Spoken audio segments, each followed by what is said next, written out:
Hi, everyone. So we are continuing our close reading of Thomas Carlyle's Past and Present. We are in Book 2, Chapter 1, The Ancient Monk, Jocelyn de Brakelond.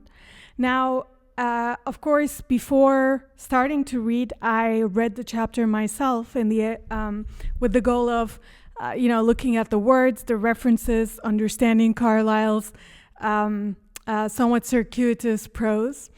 And the more I read it, the more I was like, I'm getting deluged by references and by events and so many things.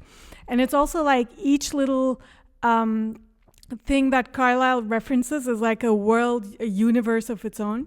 So I decided that actually some preparatory work needs to be done, some preparatory context needs to be given for us to understand the Book 2, The Ancient Monk, a little bit better. So to that effect, I'm going to talk a little bit about what Carlyle is doing here, and then we're going to go to a whole bunch of references that I've compiled. So in Book 2, The Ancient Monk, so as we said, we had left it off, if I go just the previous page, we had left it with the present editor, Carlyle, saying that he's going to select a thing or two from the past in order to elucidate something about our future and our present. So now I had, where we had left it off, I had said, it looks like a whole bunch of examples from the past are coming. And since this book 2 has 17 chapters, I wasn't sure, and I always read like one chapter before I make a video about it, so I wasn't sure where this thing was going. I didn't know if like there were going to be 17 different figures from the past or something. But now I'm about like 3 chapters ahead, and all of them are about this one monk from the 12th century. He has some chronicles that he has written that they have survived to Carlyle's age, so 7 centuries. 7 centuries later, from the 12th century, is the 19th century, which is when Carlyle is writing. So Carlyle is going to, from what I understand, from what the 2.5 chapters I've read seem to be elucidating, he's going to give us examples about the medieval life, and he's going to contrast it to the life in the 19th century. And he's going to, just give us a number of thoughts on that. So because this is a very critical referential text, I thought it might be, and also simply, I would say because it's interesting, because we might actually understand Carlyle without knowing much about Jocelyn or the book, the Chronicles that we're referring to. But it was a very interesting path to go down on for myself and to see what exactly Carlyle is reading and the source that Carlyle is drawing upon. So this video is all I'm going to do, most of what I'm going to do, is to introduce the source material for this book 2, basically. Who is Jocelyn? What are his chronicles? What's going on? What is this text, medieval text that Carlyle is referencing? So that's what we're going to take a look at. So the Chronicles of Jocelyn de Brakelond, you can find them on Internet Archive. It's a book. It's like 200 pages. And this is the book. This is the PDF that I've downloaded. And it is in Latin, but it has an English preface. So we're going to take a look at that. We're going to read the English preface together.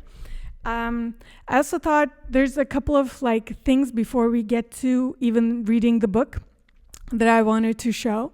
So one of them, well, a couple of them. Let's read some like things that I asked ChatGPT. So we're going to see in the preface as well that a guy called Samson de Tottingden, also called Abbot Samson, is referenced a lot. So this is the 12th century English Benedictine monk. He's not the writer. The writer is Jocelin, another monk. He's a scribe. He's like writing the histories of the monastery. But part of the, as we'll see in the preface in a little bit, part of the period, so he's writing over the course of like 30 years, this Jocelin. And so part of it is going to be where the abbot is run by this guy called Abbot Samson. So that's why I took some notes. Abbot Samson is a Benedictine monk who became the powerful abbot of Bury St. Edmunds from 1182 to 1211. He was born in Tottington, Norfolk, rose from a relatively humble background to become one of the most capable and reform-minded abbots of medieval England, famous largely because he is the central figure in Jocelyn of Brakelond's Chronicle, a vivid eyewitness account of monastery life that Thomas Carlyle loved and quoted in past and present. And ChatGPT thinks that Carlyle cares about it because he uses Abbot Samson as an example of a real leader, practical, just, energetic, incorruptible, contrasting him with the 19th century bureaucrats and sham leaders, if that sounds familiar, sham by Carlyle. Then I asked ChatGPT, so what type of Christian was he? And ChatGPT said Samson de Tottington was a Roman Catholic Benedictine monk. More specifically, he belonged to the Benedictine order, the monastic tradition following the rule of Saint Benedict. He lived in 12th century England when the only form of Western Christianity was Roman Catholicism. So this is centuries before the Reformation. Interesting. So I think Reformation here is talking about Martin Luther King and the whole Protestant movement. So at this point, it's only in England Catholicism. Interesting. Because I don't really associate England with Catholicism in my mind. Right? Even in America, when you say like WASPs, white Anglo-Saxon Protestant, the P, you don't say WASC. As abbot of Bury St. Edmunds, he was a senior figure within the medieval Catholic Church. And then we're going to go to some terms that are going to be referenced in the preface, so I'm just going to leave it to that. But one thing I also wanted to show... about the seal. So I had this thing translated, the Sigillium Samsonis Abbodis Edmundi. So this is the seal of Samson, abbot of St. Edmund. In medieval practice, an abbot's seal functioned like his official signature. It authenticated charters, letters, grants, leases, judgments, contracts. Wow. And any act done in the name of the monastery. A document bearing Sigillum Samsonis Abbodis St. Edmundi was legally binding as an act of the abbot and thus of the great monastery of Bury St. Edmunds. So the seal signified authority, authenticity, and legal force, and without it, most official monastic acts would not be considered valid. So, interesting. This is basically this seal that we find in the preface of Abbot Samson. That is his legal, what would be, I guess, in the modern times considered his signature. Interesting. And then I also want to say a few things about the publisher. So the editor is this guy named Johann Gage Rokewood, and he himself by name is referenced in Carlyle. He's gonna comment on the job that Carlyle thinks Rokewood has done, becoming Jocelyn's editor. He's mostly gonna praise him, but you can tell, Carlyle, you can tell, we'll see it when we read it, but just a preview. He doesn't want to be ungrateful, because clearly there's a lot of work done to clean up this medieval monk's writings. But still, Carlyle does not fully endorse it. It's 85% there, B+. Still, Carlyle's B+ is most people's, A++. So shout out to Mr. Johann Gage Rokewood. Who is this? I'm not sure. Is it Jocelini? Is it the Abbot Samson? Is it Johann Gage Rokewood? I am not sure.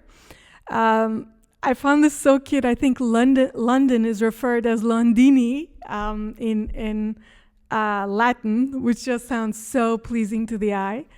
And anyway, it's published by the Society. So this whole thing translates, I think, to Camden Society. And this is 1840. So this thing is published in 1840 by the Camden Society. Now let me go to the preface, but before I start reading it, I actually want to say some things about first of all, where are we? With this like Bury St. Edmunds, where is this? It is over here in England, so what is it, Mid-East, something like that. The Bury St. Edmunds is over here.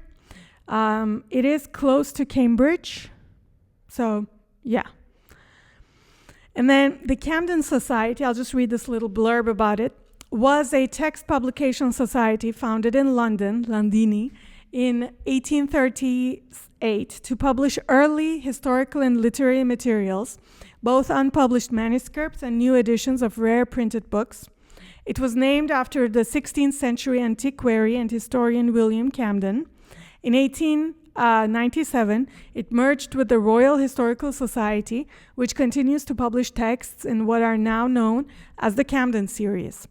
So I was like, is this still going on? Yes, it is still going on.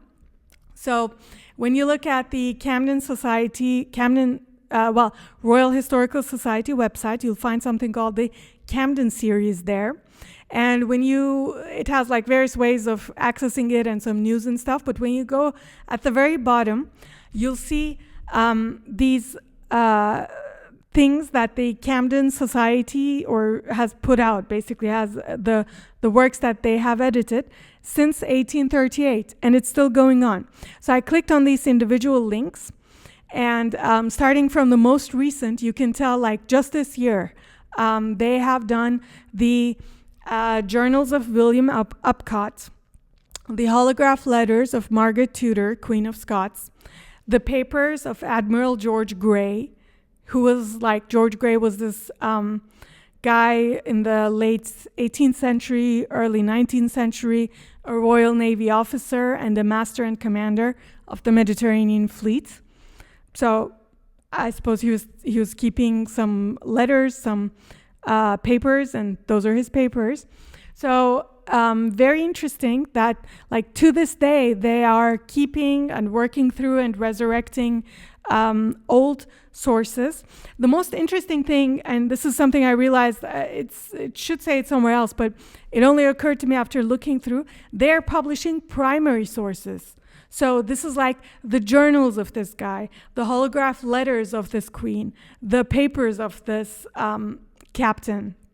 Another one, so this is now the 4th series. The most recent one was the 5th series. I don't know why they cut the series off, but I'm not sure.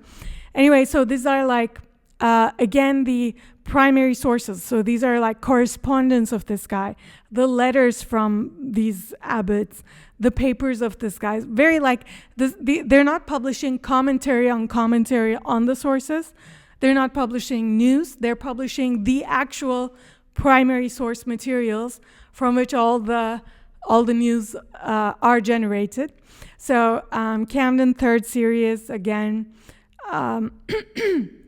Camden New series, this is the 2nd one in that, and then the original one is called the Old series, and the 13th thing they published is the Chronicles Jocelyn de Brakelond, which is the source material. So they published this in 1840, and the editor was Joanne Gage Rokewood, and that is the primary material for, obviously, Carlyle's book 2, The Ancient Monk. So now, as I mentioned, this is all Latin, and in a little bit, after we read the preface, we're actually going to take a look at, thanks to the modern ease of translation, we're going to take a look at a couple of passages from what Jocelyn has written, and let's just say it's going to be interesting. So I'm about to read the preface, which is I think 5.5 pages or so. Let me just sip water real quick.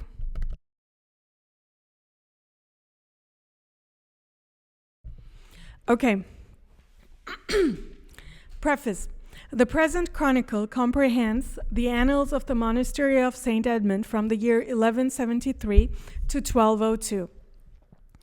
The early pages give a rapid sketch of the state of the monastery under Abbot Hugh, intended as an introduction to the history of the government of Samson de Tottingden, his successor, whose acts are the chief object of the chronicle.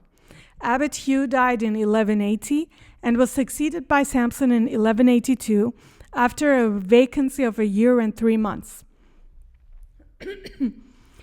Jocelyn de Brakelond, the writer, a native of St. Edmundsbury, dates his chronicle from the year when the Flemings were taken prisoners without the town, alluding to the Battle of Fornham in 1173, in which year he tells us that he took the habit at St. Edmund's, having made his novitiate under Samson, then master of the novices, afterward abbot, to whose charge he had been specially committed. So, first of all, a couple of observations, just from this English. So this is written before the past and present that we're reading by Carlyle, because he's referencing this text, right?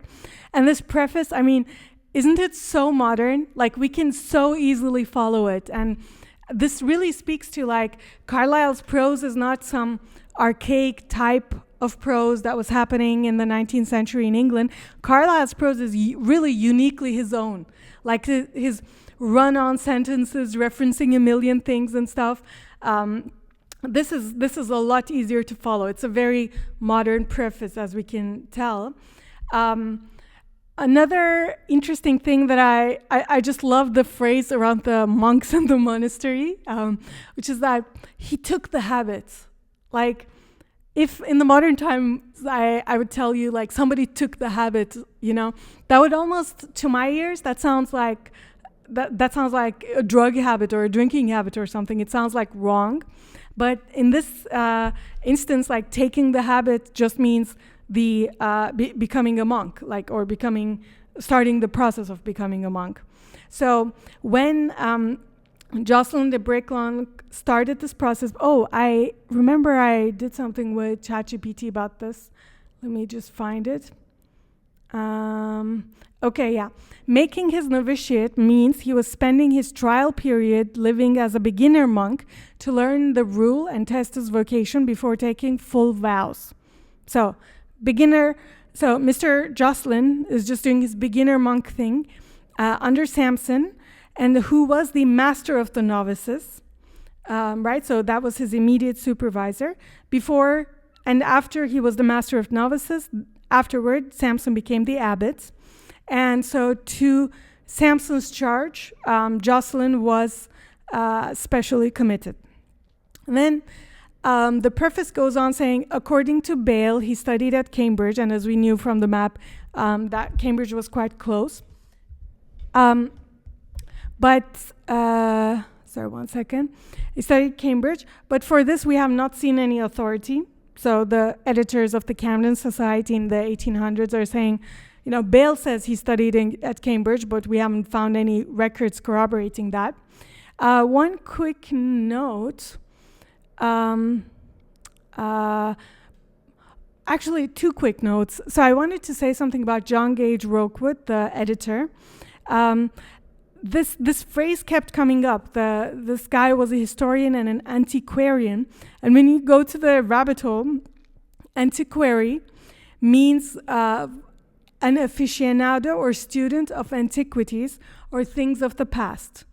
So interesting that this is not really contrasted, but it's distinguished from a historian, which I don't know in our modern terms, do we have this thing anymore? Is it maybe antiquarian is meant to sound like a studier of ancient history, literally antiquities, and a historian in the minds of England in the 19th century is maybe more recent history. I'm not sure, but this distinction I thought was interesting. But going back to Robert Bale, he was a medieval English chronicler who lived in 1461.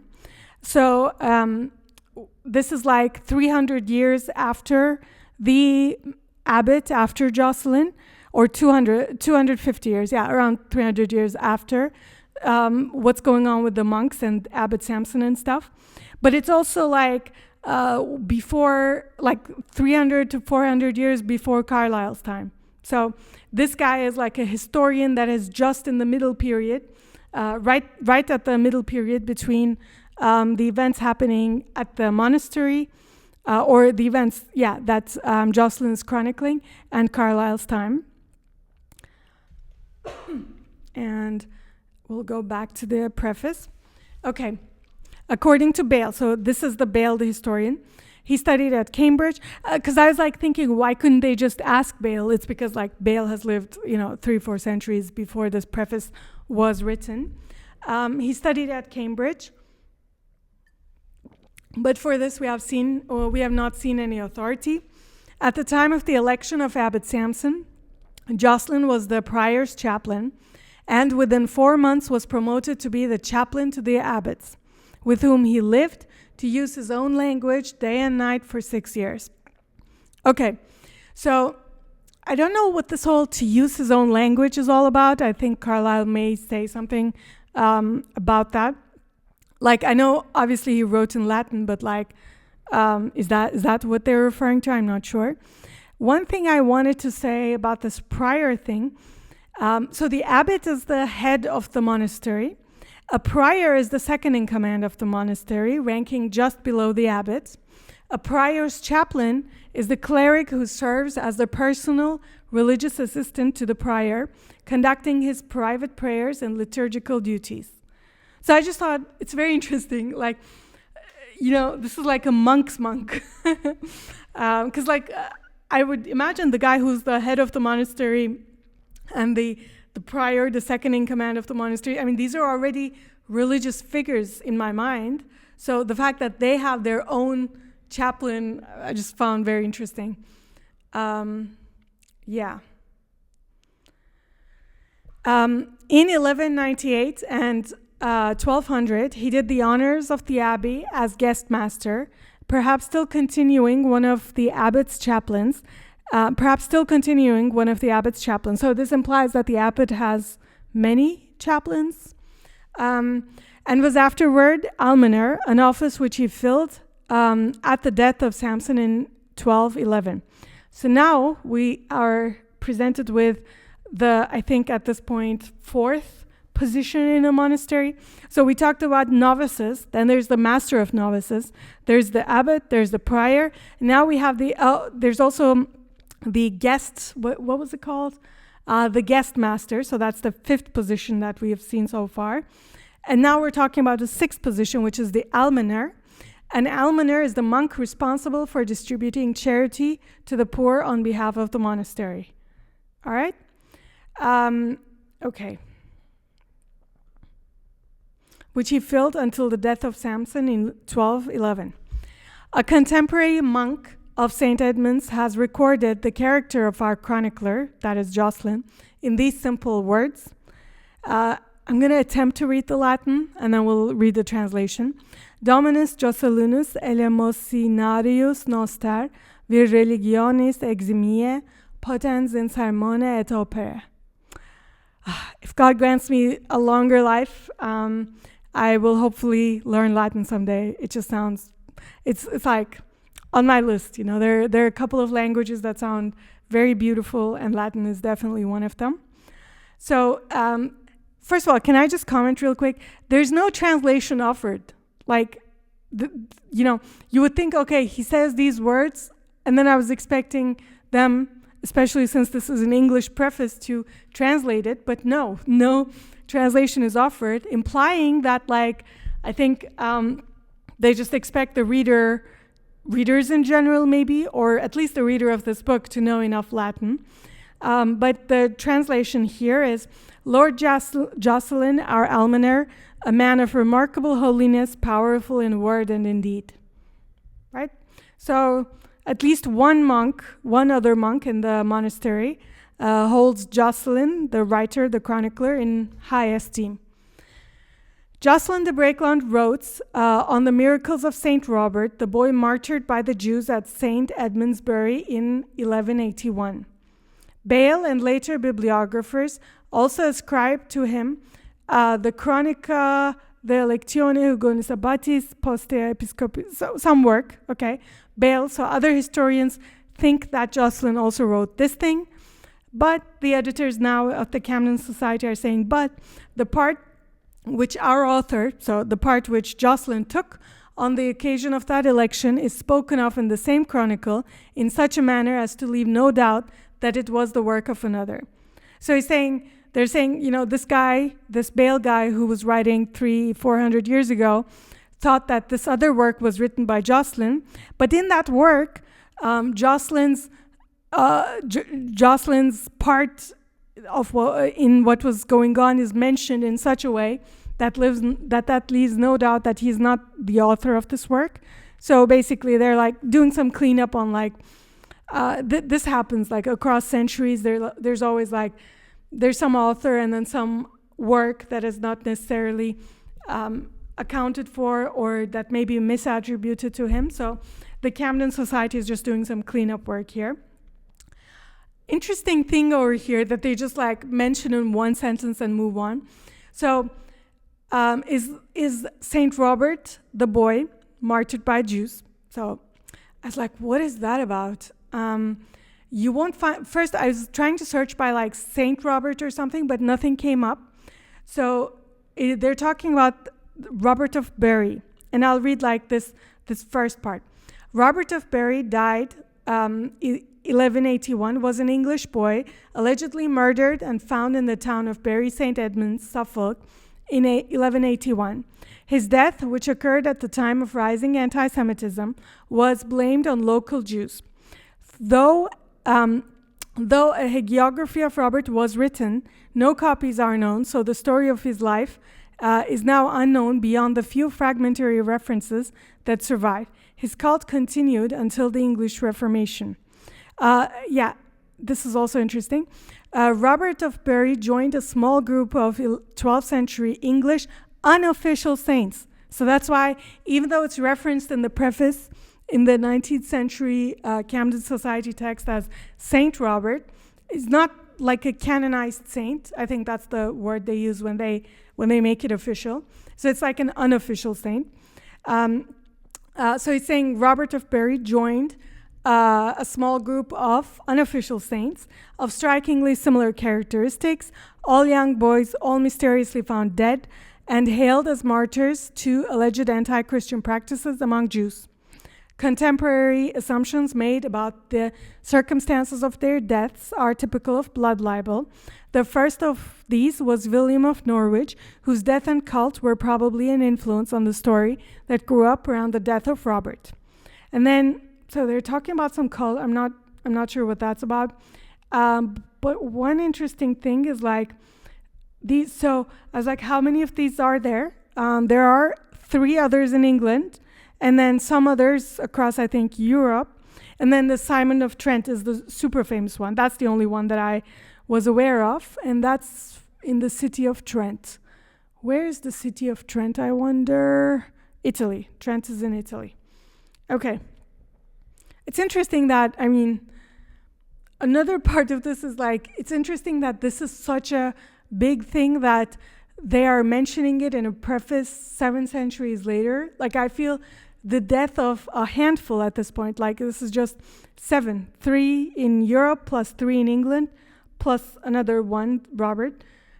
I don't think that would even leave a mark for beyond 1 or 2 years in our modern environment of news. So it's just interesting, the kinds of things that leave a major mark on the psyche of a people.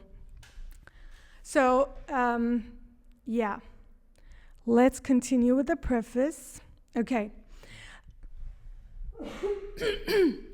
The public events recorded in this volume are chiefly those in which the abbot of St. Edmunds had a share during the reigns of Henry II and Richard I.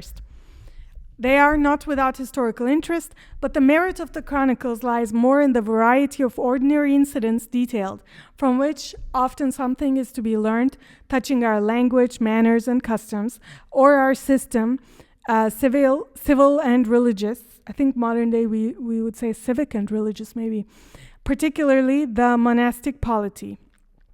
So I will say, like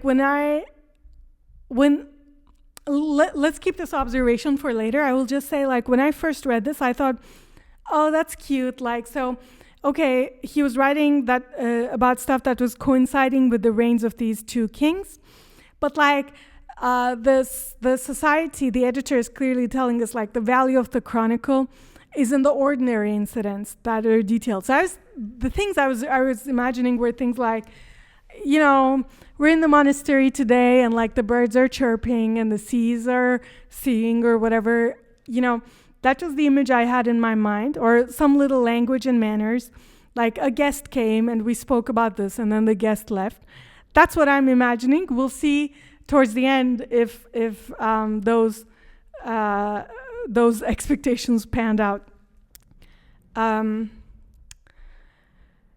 Okay. I thought I was going to do one quick reference. We're here. I asked ChatGPT, what are the reputations of Henry II and Richard I from a Christian point of view? From a Christian point of view, Henry II is remembered ambivalently. He was a capable reforming king who strengthened royal justice, but his fierce conflict with Archbishop Thomas Becket, culminating in Becket's murder, left him with a reputation for troubling the church and damaging his moral legacy. Richard I, by contrast, gained a more heroic Christian reputation as a crusading king who fought in the Holy Land, embodied chivalric ideals. Yet many Christian writers also noted that he neglected his kingdom, was often ruthless, and left behind heavy taxes and little spiritual or pastoral concern for his people. So I would say it's mixed at best. Probably not great dudes, neither Henry II nor Richard I. So, I mean, this world is so alien to me that, like, we could go down on rabbit holes. Like, what I found interesting, for example, and I have little context about Western history or especially, like, English history. I have more on American, but American and European. But, like, so it says Richard I, who fought in the Holy Land, crusading king. So Holy Land being where? Jerusalem? Like, the crusade, were we talking about the crusades? Are we talking about this period? Like, it's just fascinating. I mean, and what's their connection to the abbots in England? I mean, you could go down on rabbit holes. I did not. I thought this is just sufficing for us to just get a general sense.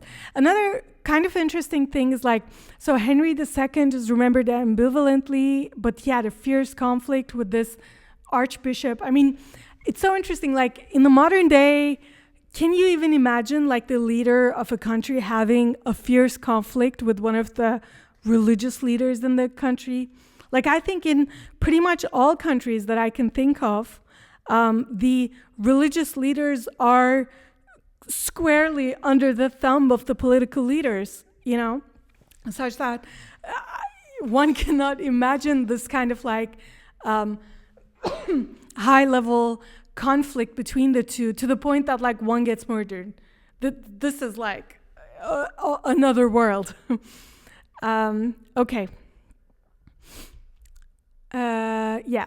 The style of the work is easy, mixed, but not offensively, with the language of writers sacred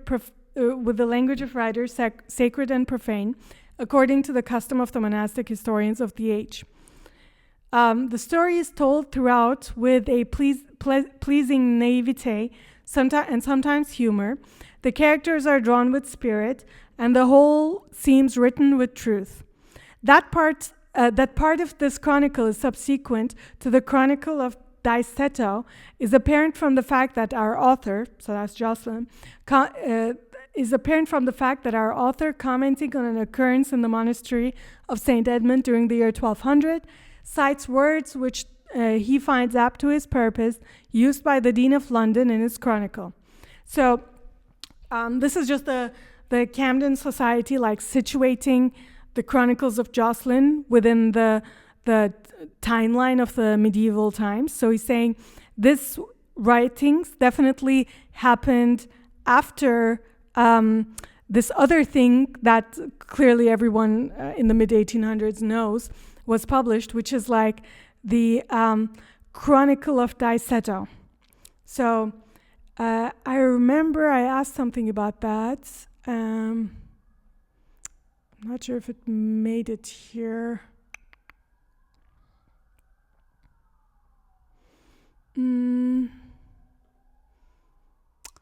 Maybe that's the thing the tab I closed. But anyway, it's another one of those like chronicles, but in this case, chronicles by the Dean of London.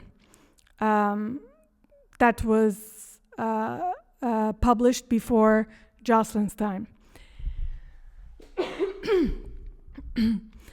One second. Incorporated in our chronicle is an episode headed De Henrico de Essexia, being an account of the duel between Henry de Essex and Robert de Montfort.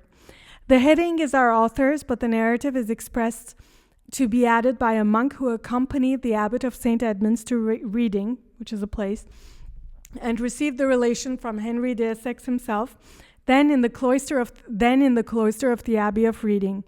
This episode has certain pretensions to classical Latin and forms a contrast to the easy colloquial style of Jocelyn. So this whole thing is a commentary on the language, which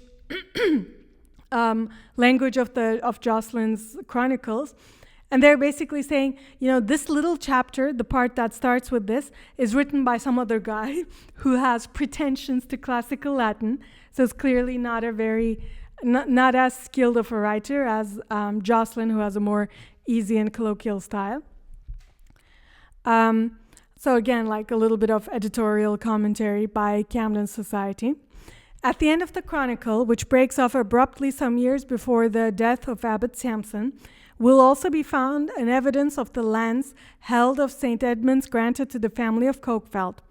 This brief document purports to be written by William de Dis, then one of Abbot Sampson's chaplains, who had access to the Cokefeld charters, and is in the nature of an appendix to our chronicle, being obviously added in proof of the right of the monastery to certain lands claimed by Thomas de Berg as belonging to Nesta de Cokefeld, afterward his wife, the subject of a suit determined against the convent, which is spoken of in our chronicle. So basically there's some land dispute between the Cokefeld family and the convent or the monastery. And so they're saying like there are these like detailed sort of charts and stuff, at Cokefeld charters. And yeah, those are not really, this is the Camden Society commentary saying like those are not really relevant to what Jocelyn has written. They're more of like a kind of a deed document or some legal document trying to prove that they have rights to those lands. But just as part of interest, we're going to take a look at those as well, if I hopefully remember them. Okay, continuing. Spellman, Reiner, and Baddeley. I don't know who they are, but, we'll see from the context. I mean, other sort of like critics of the time, I suppose, in the mid-19th century. Spellman, Reiner, Baddeley, and others, referring to our author, so to Jocelyn, cite from a MS. I don't know why they put it like this. It means manuscript.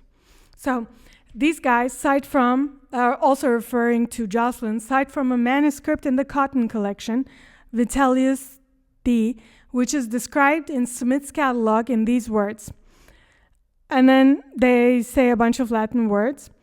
The manuscript cited is wanting, and it is conjectured to have suffered in the fire that destroyed part of the Cotton collection. The present chronicle is edited from the Liber Albus Monastery St. Edmundi, manuscript 1005, in the Harleian collection, which manuscript belonged to the family of the Beacon of Bacon of Redgrave, and afterward to Dr. Stillingfeet, Bishop of Worcester. I think this is called Worcester. Whence Bishop Tanner refers to it under the title Registrum de Bury, Manuscript Stillingfleet. Okay, so this is more commentary by the Camden Society. They're saying, these other guys, these three guys and a couple of others are referring to, so with the manuscript, it's important to note, it's not like Jocelyn wrote like something and then everybody is referring to that thing. No, like scribes over the years are copying what Jocelyn has written. And basically that's the way before the printing press, that's the way any manuscript was multiplied. It's just by copying the original by scribes. So they're basically saying our source is better. Camden Society is saying like these guys are referring to this manuscript, but like part of it was destroyed in a fire. So the present chronicle, the one that you're about to see, the one that the Camden Society has worked on, its pedigree, its like provenance is this. So just very interesting how, it was important to the Camden Society to establish the provenance of which precise manuscript they're working off of. And I wanted to say something, let me think. Oh yeah, I wanted to translate this part, so the Latin part. The Chronicle of Jocelyn of Brakelond concerning the domestic affairs of the monastery of St. Edmund at Bury, that is about the abbots, priors, and other officials, about elections, disputes, and matters of any kind, pertaining to this monastery. Okay. The description which the learned Vanley gives of this chronicle, another thing I wanted to say actually is about these collections. Let us find them. Okay, so the Cotton collection, the Harleian collection, they like drop that name as if we're all supposed to know what that is, which is interesting. That like there are these well-known things in the literary culture at the time. So the Cotton collection is a famous early English manuscript library assembled by Sir Robert Cotton in the 1500s and 1600s, containing many of the most important surviving medieval and Anglo-Saxon documents, such as Beowulf. Insane. The Lindisfarne Gospels, I've never seen those, and the Magna Carta texts, which later became a core part of the British Library's manuscript holdings. And then the Harleian collection, which is where the manuscript that the Camden Society draws its manuscript from, is one of the great historical manuscript collections of Britain, assembled in the early 18th century by Robert Harley and his son Edward Harley. It contains thousands of medieval and early modern manuscripts, letters, chronicles, legal documents, and literary works, and later became a foundational part of the British Library's manuscript holdings. Wow. Just, can you imagine like what's going on in the British Library's manuscript holdings? It must be a vast, vast place. And these are just the surviving ones. Incredible. Okay. Yes. The description which the learned Vanley gives of this chronicle in his catalogue of the Harleian manuscripts is hardly exact, and his opinion that William de Dis, before mentioned, was the continuator of the chronicle from the commencement of the episode on Henry de Essex is contradicted by the text. Our author, relating the translation of the body of St. Edmund in 1198, names William de Dis as one of the 12 monks, including the 2 chaplains of the abbot selected to be present, the writer at the same time telling us the part he himself took on the occasion. Beside, a comparison of the text will show that the hand which sketched the character of Samson the abbot and other officers of the monastery in the early part of the narrative is the same that portrayed Herbert the prior in the last pages. So this is just like making the Camden Society is continuing to make a case of which parts Jocelyn authored, which parts Jocelyn didn't. They're just putting some literary dispute or historical/literary dispute to rest. The manuscript of which we annex a facsimile is of the end of the 13th or the beginning of the 14th century. So that's the copy that they're working off, the facsimile. And at first sight would seem to be executed by more than one scribe, but perhaps it is the same handwriting throughout, which grows gradually larger in the process of the copy. So they're saying either one or more people may have worked on it. In publishing this chronicle for the first time, we have thought it best to adhere to the orthography of the manuscript, at the same time freeing the text from the contractions. So they're just saying we cleaned up we cleaned up and standardized some of the writings, so that it doesn't look like it's written by more than one person or across a large time period. Occasionally, at the foot of our pages, we've noted errors of the scribe or attempted to supply defects, adding often the references to the scriptural or classical allusions of the text. All the dates are in the margin. In the margin are our own, and where necessary, we've given the proof in our notes to the volume. We also added a glossary. So a lot of extra work has been done to make Jocelyn's text easier to follow, standardized, free from errors, added dates, added glossary, referenced the allusions and stuff. So tons of work being done by the Camden Society here. The seal of Abbot Sampson, which forms the subject of our frontispiece, which is the one that we had discussed before, is from an instrument in the archives of Christ Church, Canterbury, dated 6th of November 1200,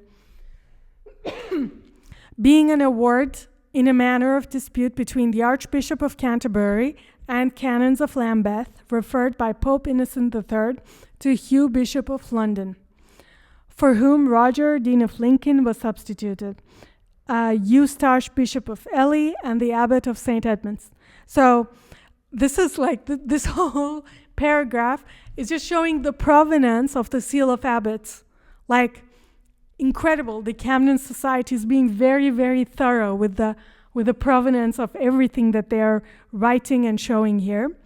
The tailpiece representing the standard of St. Edmund is from Lydgate, the monk of Bury's Life and Miracles of the Saint in the Harleian collection. So there, I think they show some illustration in the end as well, and that's the provenance of that. Okay. So before we wrap up, as the last section, I just want to show you. So first of all, the manuscript looks something like this. I mean, this to me is just basically indecipherable. Like, can you even read this knowing that it is Latin text? I can sort of see like Chronica, Jocelin de Brakelond. I mean, if you push it.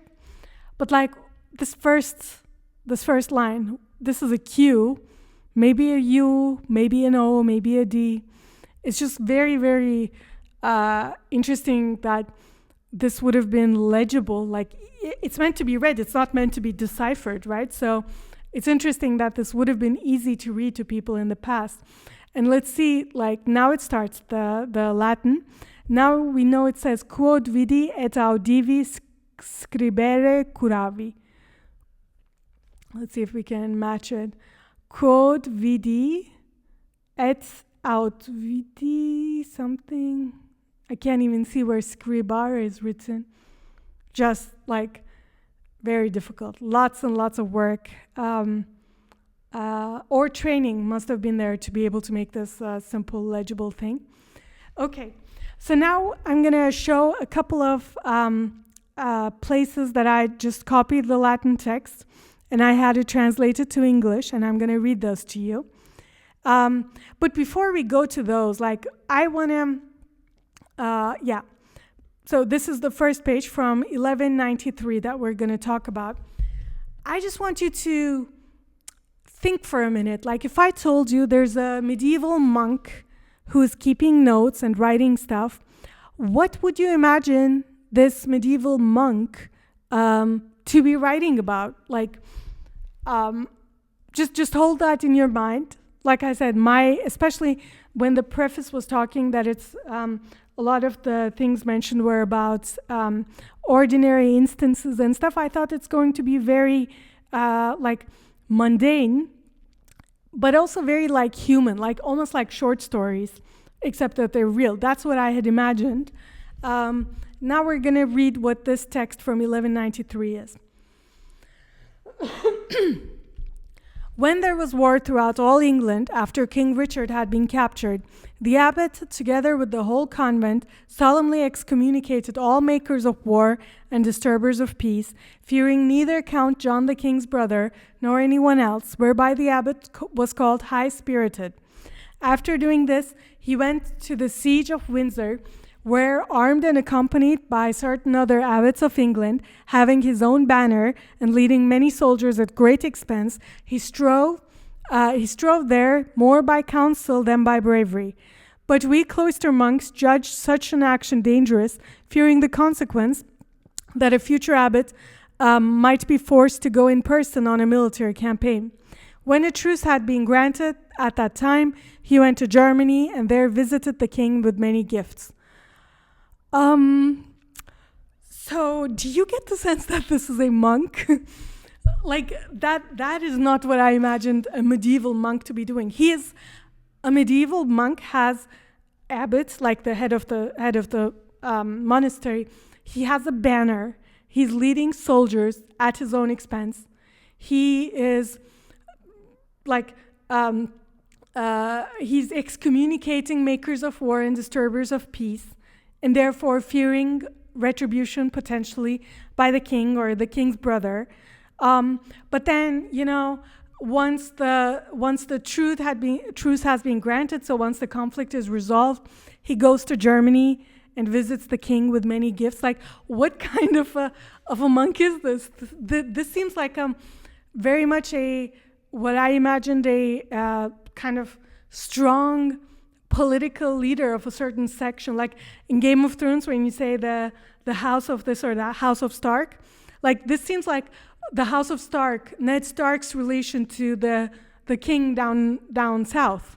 This does not seem like the head of the monk, just a monk and its relation to a king. So fascinating.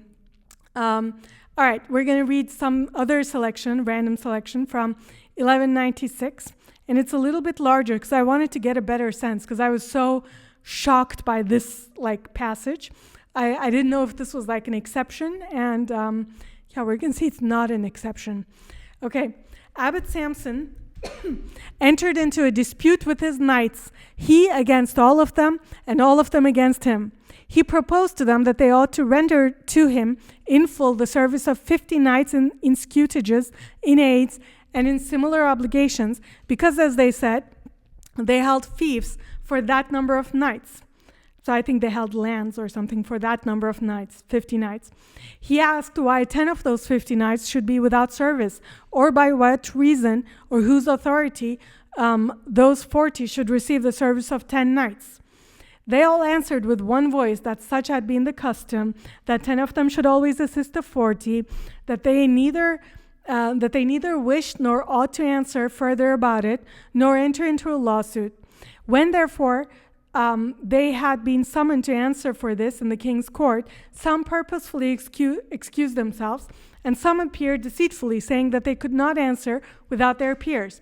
At another time, those who had previously absented their peers, who were involved in the same At another time, those who had previously absented themselves presented themselves, saying likewise that they ought not to answer without their peers, who were involved in the same complaint. And when they had thus often mocked the abbot and harassed him with great and heavy expenses, the abbot complained about it to the Archbishop Hubert, then Justiciar, who replied in a public assembly that every knight ought to speak for himself and for his own holding. And he declared openly that the abbot both knew well and was well able to prove the right of his church against all and each of them. The Earl Roger Bigod was the first to confess freely in court that he owed his lord the abbot the full service of 3 knights in reliefs, in scutages, and in aids, but he said nothing about performing war duty at Norwich Castle. Afterwards, 2 of the knights came, then 3, then more, and later, often all of them, following the earl's example, acknowledged the same service. And because the recognition made in the court of St. Edmund was not sufficient, the abbot led them all to London at his own expense, including the wives and women who were heiresses of the lands, so that they might make their recognition in the king's court. And each received his own sealed indenture. Alberic de Vere, William de Hastings, and 2 others were in the king's service overseas when these things were happening, and therefore the case concerning them had to be postponed. Alberic de Vere was the last who resisted the abbot, but the abbot seized and sold his cattle, and therefore he was forced to come into court and answer like his peers. After taking counsel, he at last acknowledged the right of St. Edmund and the abbot. When all the knights had thus been overcome, such a victory brought this advantage to the abbot, unless he chose to spare some of them, whenever 20 shillings should...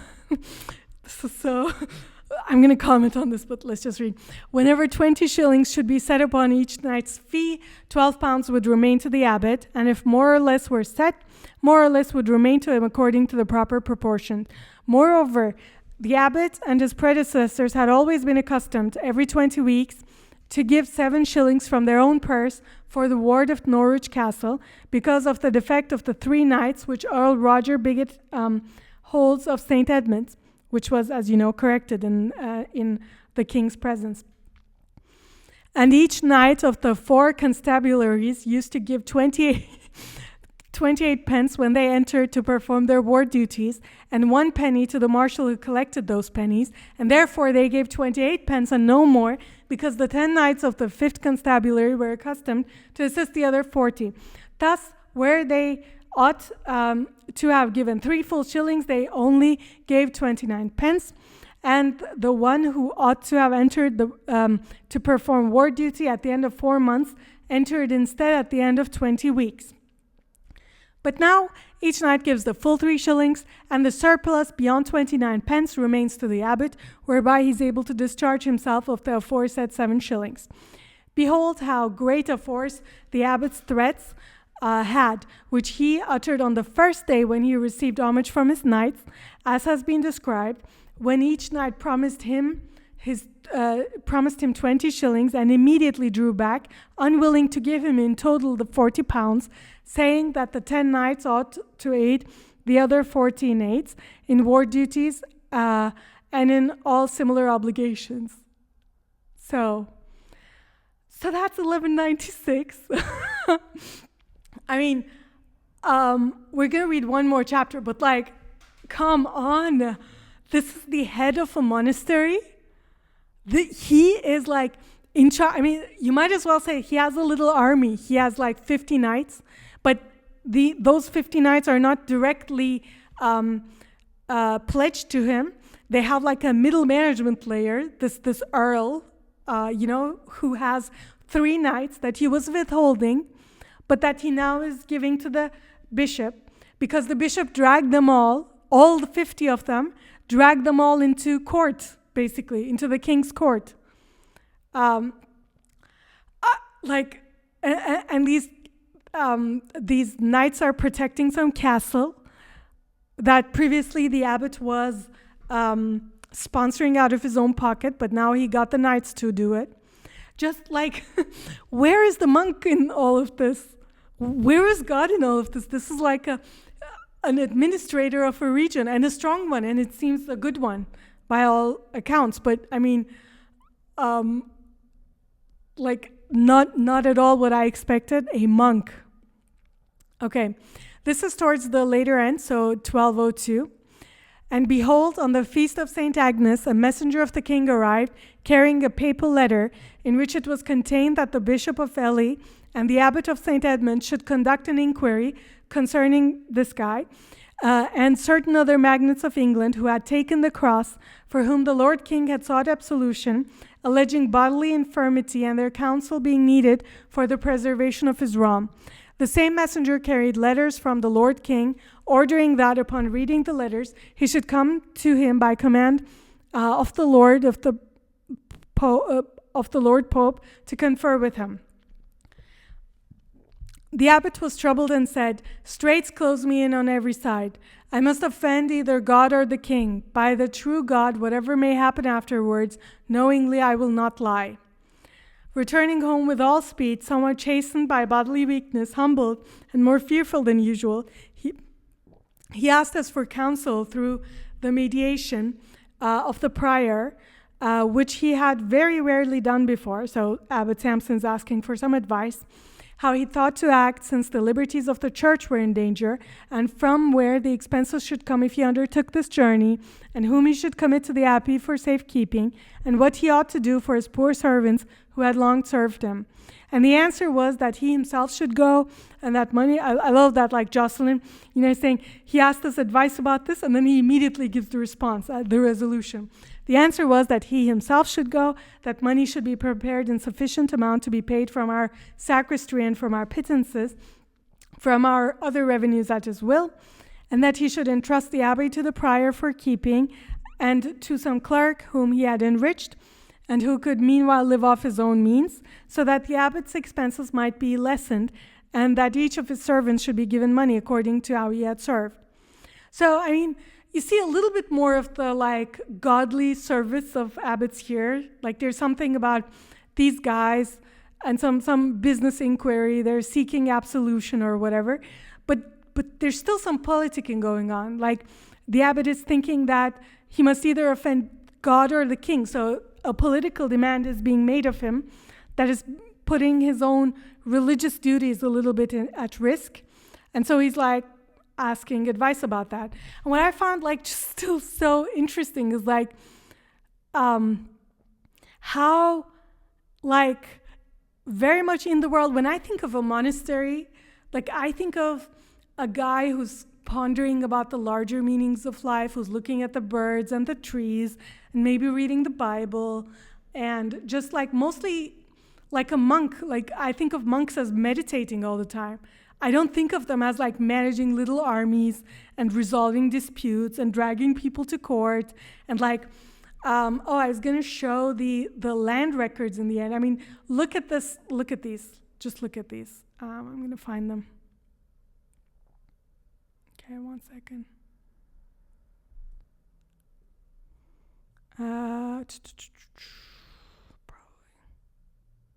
Yeah, these are the Kochfeld family. Now, this goes on for pages and pages, okay? Who is whose heir and who granted what land to whom. These detailed charts and notes and stuff. Do you think of medieval monks? They are, our image of monks is so skewed. I think we should think of them as regional, political, I don't want to say oligarchs, but administrators of large lands, large peoples. They're at once the head of police, the head of religion, and the keeper of deeds and stuff for large swaths of land. And they're constantly politicking with the other families. They're dragging or being dragged, in the case of this land dispute, for example, being dragged to court. So they're kind of like lawyers too. And they're keeping records, obviously, since this detailed record that they kept, it was meant to serve as some kind of legal evidence that they had rights to those lands. So they have a historian, an official historian kind of function as well. Just completely fascinating. So yeah, in book 2, Carlyle is going to talk to us a lot about the goings on in ancient monk and monasteries, and of Jocelyn and of Abbot Samson. So I'm looking forward to a lot of that.